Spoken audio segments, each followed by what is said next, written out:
Hello guys, welcome back to my another blog.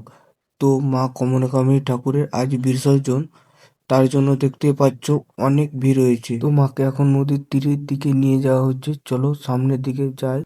তো সবাই এখানে নাচ করছিল, ছেলে মেয়ে সবাই নাচ করছিল। তো দেখো একবার ভিড় কতটা হয়েছে। তো এখন আমরা নদীর দিকে চলে এসেছি, তো তোমাদেরকে চলো সামনের দিকে যাই, তো তোমাদেরকে ভালো করে দেখাচ্ছি চারিদিকটা। তো এদিকটায় করে এসে দেখছি এদিকটাতে অনেক লোক ছবি ভিডিও করছিল, তার জন্য আমি ওই জায়গাটায় উঠে গেলাম ভিডিও করার জন্য। তো দেখো এদিকটাতে মানে অনেক ভিড় হয়েছে, অনেক মানে অনেক ভিড়। আমার ভিডিও অন করছো? হ্যাঁ। আচ্ছা ঠিক আছে, ভিডিও অন যখন করলাম তো তখন একটা কথা বলে দিলে আমাকে একটু লাইক কমেন্ট শেয়ার করবে, আর আমার যতগুলো ফ্রেন্ড ফলোয়ার আছে ও একটু ফলো করে দিও, ঠিক আছে? Tata bye.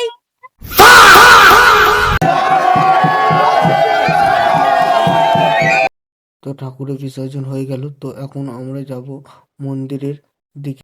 তো মন্দিরের ওখানে যাই, তারপর তো আমি এখন মন্দিরের কাছে চলে এসেছি। তো সামনের দিকে দেখছি কিছু কিছু দোকান বন্ধ আছে, আর কিছু কিছু দোকান খোলা আছে। তো কালকের মধ্যে হয়তো দোকানগুলো সব গুটিয়ে নিয়ে চলে যাবে। তো আজকের ব্লগটা এতটুকুনি। তো তোমার সঙ্গে দেখা হচ্ছে নেক্সট ব্লগে।